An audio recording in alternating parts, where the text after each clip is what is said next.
ಈ ಚಟ್ನಿ ಅಂತೂ ತುಂಬಾನೇ ಸುಲಭವಾಗಿ ಮಾಡ್ಕೊಳ್ಬೋದು. ಯಾವುದರ ಕಾಂಬಿನೇಷನ್ ಆದ್ರೂ ತುಂಬಾನೇ ಟೇಸ್ಟಿಯಾಗಿರುತ್ತೆ. ಹಾಯ್, ಹಲೋ ಎಲ್ಲರಿಗೂ ನಮಸ್ಕಾರ. ಜ್ಯೋತಿ ಪಾಕಶಾಲೆಗೆ ತಮ್ಮೆಲ್ಲರಿಗೂ ಸ್ವಾಗತ. ಹೊಸದಾಗಿ ನಮ್ಮ ಕುಕಿಂಗ್ ವಿಡಿಯೋಸ್ ನೋಡ್ತಿದ್ದಲ್ಲಿ ಪ್ಲೀಸ್ ಸಬ್ಸ್ಕ್ರೈಬ್ ಮಾಡ್ಕೊಳ್ಳಿ. ಈ ರೆಸಿಪಿ ಇಷ್ಟ ಆದಲ್ಲಿ ಒಂದು ಲೈಕ್ ಮಾಡಿ. ಸೌತೆಕಾಯಿನ ಬಳಸಿ ನಾವು ಕೋಸಂಬರಿ, ಸಲಾಡ್ ಅಥವಾ ಮೊಸರು ಬಜ್ಜಿನ ಮಾಡ್ಕೊಳ್ತಾ ಇರ್ತೇವೆ. ಆದ್ರೆ ಈ ರೀತಿ ಚಟ್ನಿನ ಒಮ್ಮೆ ಟ್ರೈ ಮಾಡಿ, ತುಂಬಾನೇ ಟೇಸ್ಟಿಯಾಗಿರುತ್ತೆ. ಬನ್ನಿ ಸಿಂಪಲ್ ಆಗಿ ಟೇಸ್ಟಿಯಾದಂತಹ ಸೌತೆಕಾಯಿ ಚಟ್ನಿ ಮಾಡೋದು ಹೇಗೆ ಅಂತ ನೋಡೋಣ. ಮೊದಲಿಗೆ ನಾನಿಲ್ಲಿ ನೋಡ್ಬೋದು, ಒಂದು ದಪ್ಪ ಗಾತ್ರದ ಸೌತೆಕಾಯಿಯನ್ನ ತಗೊಂಡಿದ್ದೀನಿ. ಇದನ್ನ ನೀಟಾಗಿ ತೊಳೆದು ಆ ಕಡೆ ಈ ಕಡೆ ತೊಟ್ಟನ್ನ ಕಟ್ ಮಾಡಿ ಇದನ್ನ ಸಣ್ಣದಾಗಿ ಕಟ್ ಮಾಡ್ಕೊಳ್ತೇನೆ. ಸಿಪ್ಪೆನ ಎರಿಯೋ ಅವಶ್ಯಕತೆ ಇಲ್ಲ, ಸಿಪ್ಪೆ ಸಮೇತ ಇವನ್ನ ಕಟ್ ಮಾಡ್ಕೊಳ್ಬೇಕಾಗುತ್ತೆ. ನಂತರ ಗ್ಯಾಸ್ ಮೇಲೆ ಕಡಾಯಿನ ಇಟ್ಟು ಗ್ಯಾಸ್ ಹಚ್ಕೊಳ್ತೇನೆ. ಈ ಕಡಾಯಿಗೆ ಸ್ವಲ್ಪ ಎಣ್ಣೆನ ಸೇರಿಸ್ಕೊಳ್ತೇನೆ. ಎಣ್ಣೆ ಸ್ವಲ್ಪ ಬಿಸಿಯಾದ ನಂತರ ಒಂದು ಅರ್ಧ ಟೀ ಸ್ಪೂನ್ ಆಗುವಷ್ಟು ಇದಕ್ಕೆ ಜೀರಿಗೆನ ಸೇರಿಸ್ಕೊಳ್ತೇನೆ. ಆ ನಂತರ ನಾನಿಲ್ಲಿ ಒಂದು 6ರಿಂದ 7 ಕೆಂಪು ಹಸಿಮೆಣಸಿನಕಾಯಿನ ಈ ರೀತಿ ಅರ್ಧಕ್ಕೆ ಕಟ್ ಮಾಡಿ ಸೇರಿಸ್ಕೊಳ್ತೇನೆ. ಸ್ವಲ್ಪ ಇವನ್ನ ಎಣ್ಣೆಯಲ್ಲಿ ಫ್ರೈ ಮಾಡ್ಕೊಳ್ಬೇಕಾಗುತ್ತೆ. ಎಣ್ಣೆಯಲ್ಲಿ ಹಸಿಮೆಣಸಿನಕಾಯಿನ ಫ್ರೈ ಮಾಡಬೇಕು ಅಂದಲ್ಲಿ ಈ ರೀತಿ ಕಟ್ ಮಾಡಿ ನಾವು ಫ್ರೈ ಮಾಡಬೇಕಾಗುತ್ತೆ.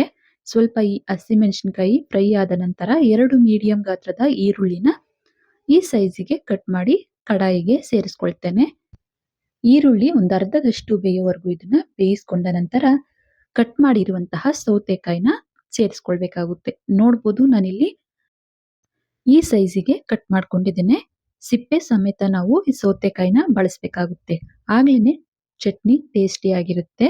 ಸೌತೆಕಾಯಿನ ಸೇರಿಸಿ ಒಮ್ಮೆ ಮಿಕ್ಸ್ ಮಾಡಿ ಲಿಡ್ ಅನ್ನ ಕ್ಲೋಸ್ ಮಾಡಿ ಲೋ ಟು ಮೀಡಿಯಂ ಫ್ಲೇಮ್ ಅಲ್ಲೇ ಚೆನ್ನಾಗಿ ಬೇಯಿಸ್ಕೊಳ್ಬೇಕಾಗುತ್ತೆ. ಸ್ವಲ್ಪ ಇವು ಬೆಂದ ನಂತರ ಚೆನ್ನಾಗಿ ಮಿಕ್ಸ್ ಮಾಡಿಕೊಂಡು ಈಗ ಇದಕ್ಕೆ ಒಂದು 3 ಚಿಕ್ಕ ಗಾತ್ರದ ಟೊಮೆಟೊ, ಚೆನ್ನಾಗಿ ಹಣ್ಣಾಗಿರುವಂತಹ ಟೊಮೆಟೊನ ದಪ್ಪ ಗಾತ್ರದಲ್ಲಿ ಕಟ್ ಮಾಡ್ಕೊಂಡಿರೋದನ್ನ ಸೇರಿಸ್ಕೊಳ್ತೇನೆ. ಟೊಮೆಟೊ ಹಾಕಿದ ನಂತರ ಇದಕ್ಕೆ ರುಚಿಗೆ ತಕ್ಕಷ್ಟು ಉಪ್ಪನ್ನು ಸಹ ನಾನು ಈಗ್ಲೇನೆ ಸೇರಿಸ್ಕೊಳ್ತಾ ಇದ್ದೇನೆ. ಉಪ್ಪನ್ನು ಸೇರಿಸಿ ಚೆನ್ನಾಗಿ ಇದನ್ನ ಮಿಕ್ಸ್ ಮಾಡ್ಕೊಳ್ತಾ ಈ ಟೊಮೆಟೊ ಸೌತೆಕಾಯಿ ಚೆನ್ನಾಗಿ ಬೇಯೋವರೆಗೂ ಇದನ್ನ ಬೇಯಿಸ್ಕೊಳ್ಬೇಕಾಗುತ್ತೆ. ಈ ರೀತಿಯಾಗಿ ಮಿಕ್ಸ್ ಮಾಡಿ ಮತ್ತೆ ಲಿಡ್ ಅನ್ನ ಕ್ಲೋಸ್ ಮಾಡಿ ಮೀಡಿಯಂ ಊರಿಲೇನೆ ಇವನ್ನ 1-2 ನಿಮಿಷಗಳ ಕಾಲ ಬೇಯಿಸ್ಕೊಳ್ತೇನೆ. 1-2 ನಿಮಿಷಗಳ ಕಾಲ ಬೇಯಿಸ್ಕೊಂಡ ನಂತರ ಮತ್ತೊಮ್ಮೆ ಇದನ್ನ ಲಿಡ್ ಅನ್ನ ತೆಗೆದು ಚೆನ್ನಾಗಿ ಮಿಕ್ಸ್ ಮಾಡಿ ಇದಕ್ಕೆ 1 ಗಡ್ಡೆ ಆಗುವಷ್ಟು ಬೆಳ್ಳುಳ್ಳಿನ ಸೇರಿಸ್ಕೊಳ್ತೇನೆ. ಹಾಗೇನೆ ಸ್ವಲ್ಪ ಹುಣಸೆ ಹಣ್ಣನ್ನ ಸೇರಿಸ್ಕೊಳ್ತೇನೆ. ನಂತರ ಸ್ವಲ್ಪ ಇದಕ್ಕೆ ಅರಿಶಿನ ಸೇರಿಸಿ ಚೆನ್ನಾಗಿ ಮಿಕ್ಸ್ ಮಾಡ್ಕೊಳ್ಳೋಣ. ಈ ರೀತಿಯಾಗಿ ಮಿಕ್ಸ್ ಮಾಡಿ ನಂತರ ಲಿಡ್ ಅನ್ನ ಕ್ಲೋಸ್ ಮಾಡಿ ಮತ್ತೊಂದು 2 ನಿಮಿಷಗಳ ಕಾಲ ಇದನ್ನ ಬೇಯಿಸ್ಕೊಳ್ಬೇಕಾಗುತ್ತೆ. ನೋಡಿ, ಈ ಟೊಮೆಟೊ, ಈರುಳ್ಳಿ, ಸೌತೆಕಾಯಿ ಎಲ್ಲ ಚೆನ್ನಾಗಿ ಬೆಂದಿದ್ದಾವೆ. ಗ್ಯಾಸ್ ಅನ್ನ ಆಫ್ ಮಾಡ್ಕೊಳ್ತೇನೆ. ಇದನ್ನ ಸ್ವಲ್ಪ ತಣ್ಣಗಾಗ್ಲಿಕ್ಕೆ ಬಿಡ್ತೇನೆ. ನೋಡ್ಬೋದು, ಬೇಯಿಸ್ಕೊಂಡಿರುವಂತಹ ಈ ಪದಾರ್ಥಗಳು ತಣ್ಣಗಾಗಿದ್ದಾವೆ. ಇವನ್ನ ಮಿಕ್ಸಿ ಜಾರಿಗೆ ಸೇರಿಸ್ಕೊಳ್ತೇನೆ. ಹಾಗೆಯೇ ಕಡಾಯಿಗೆ ಸ್ವಲ್ಪ ನೀರನ್ನ ಸೇರಿಸಿ ಮಿಕ್ಸ್ ಮಾಡಿ ಮಿಕ್ಸಿಗೆ ಸೇರಿಸ್ಕೊಳ್ತೇನೆ. ನಂತರ ಇದಕ್ಕೆ ಸ್ವಲ್ಪ ತೊಳೆದಂತಹ ಕೊತ್ತಂಬರಿ ಸೊಪ್ಪನ್ನ ಸೇರಿಸ್ಕೊಳ್ತೇನೆ.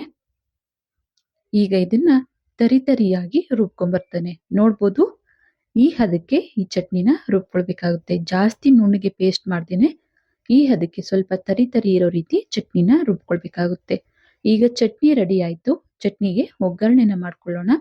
ಒಗ್ಗರಣೆಗೆ ನಾನಿಲ್ಲಿ ಗ್ಯಾಸ್ ಮೇಲೆ ಮತ್ತೆ ಅದೇ ಕಡಾಯಿನ ಇಟ್ಟು ಗ್ಯಾಸ್ ಹಚ್ಕೊಳ್ತೇನೆ. ಇದಕ್ಕೆ ಸ್ವಲ್ಪ ಎಣ್ಣೆನ ಸೇರಿಸ್ಕೊಳ್ತೇನೆ.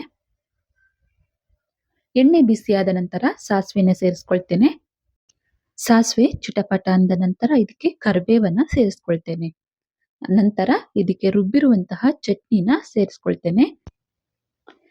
ಚಟ್ನಿನ ಸೇರಿಸಿ ಚೆನ್ನಾಗಿ ಇದನ್ನ ಮಿಕ್ಸ್ ಮಾಡ್ಕೊಳ್ಳೋಣ. ಒಗ್ಗರಣೆ ಚಟ್ನಿ ಎಲ್ಲ ಮಿಕ್ಸ್ ಆಗೋ ರೀತಿ ಚೆನ್ನಾಗಿ ಇದನ್ನ ಮಿಕ್ಸ್ ಮಾಡಿ ಇದನ್ನ 1-2 ನಿಮಿಷಗಳ ಕಾಲ ಲೋ ಫ್ಲೇಮ್ ಅಲ್ಲೇ ಕುದಿಸ್ಕೊಳ್ಳೋಣ. ಇನ್ನು ಯಾರೆಲ್ಲ ಸಬ್ಸ್ಕ್ರೈಬ್ ಮಾಡ್ಕೊಳ್ದೆ ವಿಡಿಯೋ ನೋಡ್ತಿದ್ದಲ್ಲಿ ಪ್ಲೀಸ್ ಸಬ್ಸ್ಕ್ರೈಬ್ ಮಾಡ್ಕೊಳ್ಳಿ. ಬೆಲ್ ಐಕನ್ ಮೇಲೆ ಕ್ಲಿಕ್ ಮಾಡಿ ಆಲ್ ಅನ್ನೋ ಆಪ್ಷನ್ ಆನ್ ಮಾಡ್ಕೊಳ್ಳಿ. ನಾನು ಯಾವುದೇ ಹೊಸ ವಿಡಿಯೋ ಅಪ್ಲೋಡ್ ಮಾಡಿದ್ರು ನಿಮಗೆ ನೋಟಿಫಿಕೇಶನ್ ಬರುತ್ತೆ.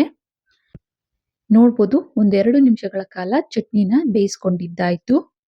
ಈಗ ಸೌತೆಕಾಯಿ ಚಟ್ನಿ ರೆಡಿ ಆಗಿದೆ. ಗ್ಯಾಸ್ ಅನ್ನ ಆಫ್ ಮಾಡ್ಕೊಳ್ತೇನೆ. ಈ ಚಟ್ನಿನ ಒಂದು ಬಟ್ಲಿಗೆ ಸರ್ವ್ ಮಾಡ್ತೇನೆ. ನೋಡಿದ್ರಲ್ಲ, ತುಂಬಾನೇ ಸಿಂಪಲ್ ಆಗಿ ರುಚಿಕರವಾದಂತಹ ಸೌತೆಕಾಯಿ ಚಟ್ನಿ ಮಾಡುವ ವಿಧಾನ. ಈ ಚಟ್ನಿ ಅಂತೂ ಬಿಸಿ ಅನ್ನ, ಚಪಾತಿ ಯಾವುದರ ಕಾಂಬಿನೇಷನ್ ಆದ್ರೂ ತುಂಬಾನೇ ಟೇಸ್ಟಿಯಾಗಿರುತ್ತೆ. ಈ ಚಟ್ನಿ ರೆಸಿಪಿ ನಿಮ್ಗೆ ಇಷ್ಟ ಆಗಿದೆ ಅನ್ಕೊಳ್ತೇನೆ. ಇಷ್ಟ ಆದಲ್ಲಿ ಈ ವಿಡಿಯೋಗೊಂದು ಲೈಕ್ ಮಾಡಿ. ಯಾರೆಲ್ಲ ಸಬ್ಸ್ಕ್ರೈಬ್ ಮಾಡ್ಕೊಳ್ದೆ ವಿಡಿಯೋ ನೋಡ್ತಿದ್ದಲ್ಲಿ ಪ್ಲೀಸ್ ಸಬ್ಸ್ಕ್ರೈಬ್ ಮಾಡ್ಕೊಳ್ಳಿ. ಈ ವಿಡಿಯೋ ಹೇಗನ್ನಿಸ್ತು ಅಂತ ಕಮೆಂಟ್ ಮಾಡಿ. ಹಾಗೆ ಈ ವಿಡಿಯೋ ಇಷ್ಟ ಆದಲ್ಲಿ ನಿಮ್ಮ ಫ್ರೆಂಡ್ಸ್ ಅಂಡ್ ಫ್ಯಾಮಿಲಿ ಮೆಂಬರ್ಸ್‌ಗೆ ಈ ವಿಡಿಯೋನ ಶೇರ್ ಮಾಡಿ.